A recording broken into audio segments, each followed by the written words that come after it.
परम प्रेमय श्री श्री ठाकुर अनुकूल चंद्रंक श्रीमुख निसृत पवित्र स्वास्थ्य और सदाचार सूत्र ग्रंथ पाठ वैशाखर नवोत्सर्जन मोर परम पुरुष जी पुराण धनी कुलमालिक परम पिता तांक निकटरे आई एकांत प्रार्थना प्रति प्रत्येक जेपरी निरोग निरापद धीमान श्रीमान कुशल कौशली पराक्रमी क्रियमाण सुस्थ सबल चिराय होई बंची रहते आउ मोर कातर प्रार्थना जेपरी से मंजूर करती।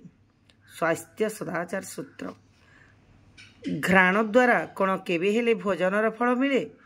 घ्राण द्वारा घ्राणर ही फल मिली थाए आउ भोजन रे मिले भोजनर फल। दुष्ट भोजन रे जो दोष जन्मे ताहा मध्य प्रायश्चितार्थ ईश्वर नीति नति नहीं विहित व्यवस्था रे टिके चलिले ही तार दूषण क्रिया को अनेक समय शोधन करा जाई पारे। दुर्गंध बा दुष्टगंध युक्त दुष्क्रिया को निरोध करने को हेले नाक मुख प्रक्षालन पूर्वक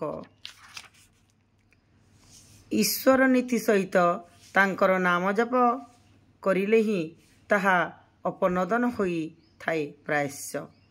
तेणु कहती घ्राण नेले ही भोजनर क्रिया होई थाए। यहा गोटा सुदूर कल्पित धारणा जहा सत्पा विध्वंसी नुहे।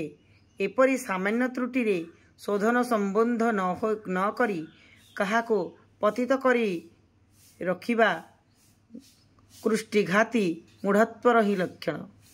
तथापि सात्विक आहार्य और सद्गंध सत्तापोषणी सर्वत्व भावरे। वाणी संख्या 70। जय गुरु जय गुरु।